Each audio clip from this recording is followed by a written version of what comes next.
ಮನೆಯಲ್ಲಿ ಶಾವಿಗೆ ಬಾತ್ ಮಾಡ್ತಾ ಇದ್ದೀನಿ, ಯಾಕೋ ಮನೇಲಿ ಯಾರಿಗೂ ಕೂಡ ಇಷ್ಟ ಆಗ್ತಿಲ್ಲ ಅಂತ ಅನ್ನೋರು ಈ ಒಂದು ವಿಡಿಯೋನ ಪೂರ್ತಿಯಾಗಿ ನೋಡಿ, ಎಲ್ಲೂ ಕೂಡ ಸ್ಕಿಪ್ ಮಾಡಿಬಿಡಿ. ತುಂಬ ಚೆನ್ನಾಗಿ ಈಸಿಯಾಗಿ ರುಚಿಯಾಗಿ ಚೈನೀಸ್ ಸ್ಟೈಲ್ನಲ್ಲಿ ಮಾಡೋ ಅಂಥ ಶಾವಿಗೆ ಬಾತು ಆರಾಮ್ಸೆ ಮಾಡ್ಬೋದು. ಮನೆಯಲ್ಲಿರೋವಂಥ ಇಂಗ್ರೀಡಿಯೆಂಟ್ಸನ್ನು ಉಪಯೋಗಿಸ್ಕೊಂಡು ಬನ್ನಿ ಹೇಗೆ ಮಾಡೋದು ನೋಡ್ಕೊಂಡು ಬರೋಣ. ನಾನು ಇಲ್ಲೊಂದು ಕುಕ್ಕರ್ ತೊಗೊಂಡಿದ್ದೀನಿ, ಆದಷ್ಟು ದಪ್ಪ ತಳ ಇರೋ ಅಂಥ ಪಾತ್ರೆನ ತೊಗೊಬೇಕಾಗತ್ತೆ. ಸುಮಾರು ಇಲ್ಲಿ ಒಂದು 6-7 ಸ್ಪೂನಷ್ಟು ಅಡುಗೆ ಎಣ್ಣೆ ಹಾಕ್ಕೊಂಡಿದ್ದೀನಿ. ಇದು ಜಾಸ್ತಿ ಎಣ್ಣೆನ ಅಬ್ಸರ್ವ್ ಮಾಡೋದಿಲ್ಲ. ಹಸಿಮೆಣಸಿನ್ಕಾಯಿ ಅದನ್ನು ಉದ್ದುದ್ದ ಸೀಳ್ಬಿಟ್ಟು ಹಾಕ್ಕೊಂಡಿದ್ದೀನಿ. ಕರಿಬೇವಿನ ಸೊಪ್ಪು ಫೈನ್ ಚಾಪ್ ಆಗಿದೆ. ಇವೆರಡನ್ನೂ ಕೂಡ ಫ್ರೈ ಮಾಡ್ಕೊಳ್ಳೋಣ. ಹಸಿಮೆಣಸಿನ್ಕಾಯಿನ ಎಣ್ಣೆಲ್ಲೇ ಹಾಕೋದ್ರಿಂದ ಅಲ್ಲಿ ತುಂಬ ಚೆನ್ನಾಗಿ ಖಾರ ಎಲ್ಲ ಬಿಟ್ಕೊಂಡ್ಬಿಡುತ್ತೆ. ತುಂಬ ಚೆನ್ನಾಗಿರುತ್ತೆ ಎಣ್ಣೆಯಲ್ಲಿ ಫ್ರೈ ಆದರೆ ಹಸಿಮೆಣಸಿನ್ಕಾಯಿ. ಇವಾಗ ನೋಡಿ ಜಸ್ಟ್ ಒಂದು 10 ಸೆಕೆಂಡು ಫ್ರೈ ಆಗಿದೆ. ಇವಾಗ ಇದಕ್ಕೆ ನಾನಿಲ್ಲಿ ಈರುಳ್ಳಿ ಹಾಕ್ತಾ ಇದ್ದೀನಿ. ಮೀಡಿಯಮ್ ಸೈಜಿಂದು ಒಂದು ಈರುಳ್ಳಿಯನ್ನು ಈ ರೀತಿಯಾಗಿ ಸ್ಲೈಸ್ ಥರ ಕಟ್ ಮಾಡಿಕೊಂಡು ಹಾಕ್ತಾ ಇದ್ದೀನಿ. ಇದನ್ನು ಕೂಡ ಅಷ್ಟೇ ಒಂದು 2-3 ನಿಮಿಷ ಚೆನ್ನಾಗಿ ಫ್ರೈ ಮಾಡ್ಕೊಳ್ಬೇಕಾಗತ್ತೆ. ಈರುಳ್ಳಿ ಎಷ್ಟು ಚೆನ್ನಾಗಿ ಫ್ರೈ ಆಗುತ್ತೋ ಸೊ ತಿಂಡಿ ಕೂಡ ಅಷ್ಟೇ ಚೆನ್ನಾಗಿ ಬರುತ್ತೆ.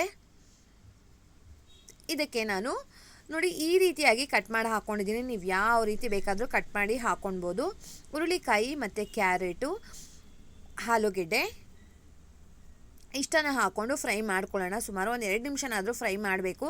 ಕ್ಯಾರೆಟ್ ಎಲ್ಲ ಗಟ್ಟಿ ಇರುತ್ತೆ ಅಲ್ವಾ, ಸೊ ಪೂರ್ತಿಯಾಗಿ ಫ್ರೈ ಮಾಡೋದು ಬೇಡ, ಒಂದು ಅರ್ಧ ಭಾಗ ಫ್ರೈ ಮಾಡ್ಕೊಳ್ಳೋಣ. ಎಷ್ಟು ಕಲರ್ಫುಲ್ ಆಗಿರುತ್ತೋ ಟೇಸ್ಟು ಕೂಡ ಅಷ್ಟೇ ತುಂಬ ಚೆನ್ನಾಗಿರುತ್ತೆ. ತುಂಬ ಬಿಡಿ ಬಿಡಿಯಾಗಿ ಆಗತ್ತೆ. ಅದು ಫ್ರೈ ಆದಮೇಲೆ ನಾನು ಕ್ಯಾಪ್ಸಿಕಮನ್ನು ಹಾಕೋತಾ ಇದ್ದೀನಿ. 1 ಕ್ಯಾಪ್ಸಿಕಮ್ಮು, 2 ಹುಳಿ ಟೊಮ್ಯಾಟೊ, ಸಣ್ಣದಾಗಿ ಇರೋ ಅಂಥದ್ದು 2 ಹುಳಿ ಟೊಮ್ಯಾಟೊ, 1 ಹಿಡಿಯುವಷ್ಟು ಅಂದರೆ ಒಂದು ಮುಷ್ಟಿ ಅಂತೀವಲ್ವ ಅಷ್ಟು ಎಲೆಕೋಸನ್ನು ಈ ಥರ ಸ್ಲೈಸ್ ಆಗಿ ಕಟ್ ಮಾಡಿ ಹಾಕ್ಕೊಂಡಿದ್ದೀನಿ. ನೀವು ಇದನ್ನು ತುರಿದ್ಬಿಟ್ಟು ಬೇಕಾದರೂ ಹಾಕ್ಕೊಳ್ಬೋದು. 1 ಸ್ಪೂನಷ್ಟು ಸೋಯಾ ಸಾಸ್ ಇಷ್ಟನ್ನು ಹಾಕ್ಕೊಂಡು ಚೆನ್ನಾಗಿ ಮಿಕ್ಸ್ ಮಾಡ್ಕೊಳ್ಳೋಣ. ಆ ಸೋಯಾ ಸಾಸ್ ಹಾಕೋದ್ರಿಂದ ಒಳ್ಳೆ ಚೈನೀಸ್ ಫ್ಲೇವರ್ ಬರ್ತಾ ಇರುತ್ತೆ, ತುಂಬ ಚೆನ್ನಾಗಿರುತ್ತೆ. ಮಕ್ಳಿಗೂ ಕೂಡ ಅಷ್ಟೇ ತುಂಬ ಇಷ್ಟ ಆಗತ್ತೆ.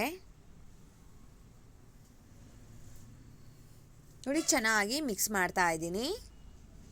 ಇದನ್ನು ಮಿಕ್ಸ್ ಮಾಡಿದ್ಮೇಲೆ ಜಸ್ಟ್ 1 ನಿಮಿಷ ಇದನ್ನು ಒಗ್ಗರಣೆಯಲ್ಲಿ ಬೇಯಿಸ್ಕೊಂಡ್ರೆ ಸಾಕಾಗತ್ತೆ ಸ್ನೇಹಿತರೆ. ನೋಡಿ ಆಲ್ಮೋಸ್ಟ್ 1 ನಿಮಿಷ ಆಗಿದೆ. ಟೇಸ್ಟು ತುಂಬ ಚೆನ್ನಾಗಿ ಬರುತ್ತೆ ಇದಕ್ಕೆ. ಈ ರೀತಿ ಒಂದ್ಸಲ ನೀವು ಕೂಡ ಟ್ರೈ ಮಾಡಿ ಹೇಗೆ ಬಂತು ಅಂತ ಕಮೆಂಟ್ ಮಾಡೋದನ್ನು ಮರಿಬೇಡಿ ಸ್ನೇಹಿತರೆ. ಇಲ್ಲಿ ನಾನಿಲ್ಲಿ ಶಾವಿಗೆನ ರೆಡಿ ಇರೋದು ತೊಗೊಂಡಿದ್ದೀನಿ, ಅಂದರೆ ರೋಸ್ಟೆಡ್ ಶಾವಿಗೆನ ತೊಗೊಂಡಿದ್ದೀನಿ ನಾನಿಲ್ಲಿ. ಅದಕ್ಕೆ ನಾವು 1:2 ಕ್ವಾಂಟಿಟಿ ನೀರನ್ನು ಹಾಕ್ಕೊಳ್ಬೇಕಾಗತ್ತೆ. ರುಚಿಗೆ ಉಪ್ಪು, ನಾನಿಲ್ಲಿ 2 ಕಪ್ಪು ಶಾವಿಗೆ ತೊಗೊಂಡಿರೋದ್ರಿಂದ 4 ಕಪ್ಪಷ್ಟು ನೀರನ್ನು ಹಾಕ್ಕೊಂಡಿದ್ದೀನಿ. ಇದು ಉಪ್ಪನ್ನು ಕೂಡ ಅಷ್ಟೇ ಜಾಸ್ತಿ ಅಬ್ಸರ್ವ್ ಮಾಡೋದಿಲ್ಲ, ನೋಡಿಕೊಂಡು ಉಪ್ಪನ್ನು ಹಾಕ್ಕೊಳ್ಳಿ. ಉಪ್ಪು ಹಾಕಿದ ಮೇಲೆ ಒಂದು ರೌಂಡು ಚೆನ್ನಾಗಿ ಮಿಕ್ಸ್ ಮಾಡ್ತಾ ಇದ್ದೀನಿ. ಲಿಡ್ಡನ್ನು ಕ್ಲೋಸ್ ಮಾಡಿ ನೀರು ಕುದಿಯೋದಕ್ಕೆ ಬಿಟ್ಬಿಡೋಣ. ನೋಡಿ ಇವಾಗ ನೀರು ಚೆನ್ನಾಗಿ ಕುದೀತಾ ಇದೆ. ಇವಾಗ ನಾವು ರೆಡಿ ತೊಗೊಂಡಿರೋವಂಥ ಶಾವಿಗೆನ ಇದಕ್ಕೆ ಹಾಕ್ತಾ ಬರೋಣ. ಜಸ್ಟ್ ಹಿಂಗೆ ಮಿಕ್ಸ್ ಮಾಡ್ತಾ ಬರಬೇಕು ಸ್ನೇಹಿತರೆ. ನಾನು ಹೇಳ್ದಾಗೆ ನಾನು 2 ಕಪ್ಪು ತೊಗೊಂಡಿರೋದ್ರಿಂದ ನೋಡಿ ಈ ರೀತಿಯಾಗಿ ಇರುತ್ತೆ. ಇಲ್ಲ ಒಂದು ವೇಳೆ ರೆಡಿ ರೋಸ್ಟೆಡ್ ಶಾವಿಗೆ ಸಿಕ್ಕಿಲ್ಲ ಅಂತ ಏನಾದರೂ ನೀವು ಹೇಳಿದ್ರೆ ನೀವು ಮಾಮೂಲು ಶಾವಿಗೆಯನ್ನು ತೊಗೊಂಡು ಈ ರೀತಿ ಲೋ ಫ್ಲೇಮ್ನಲ್ಲಿ ಚೆನ್ನಾಗಿ ಫ್ರೈ ಮಾಡ್ಕೊಬೇಕಾಗತ್ತೆ. ರವೆನ ಎಷ್ಟು ಚೆನ್ನಾಗಿ ಲೋ ಫ್ಲೇಮ್ನಲ್ಲಿ ಉರಿತೀವೋ ಸೊ ಅಷ್ಟು ಬಿಡಿ ಬಿಡಿಯಾಗಿ ಆಗತ್ತೆ.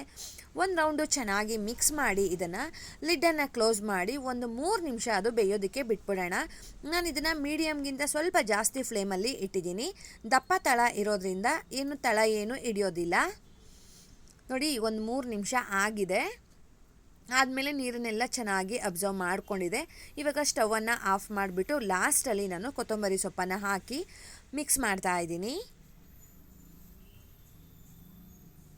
ತುಂಬ ಬಿಡಿ ಬಿಡಿಯಾಗತ್ತೆ, ತುಂಬ ಚೆನ್ನಾಗಿರುತ್ತೆ. ಲಂಚ್ ಬಾಕ್ಸಿಗೂ ಅಷ್ಟೇ ತುಂಬ ಚೆನ್ನಾಗಿರುತ್ತೆ.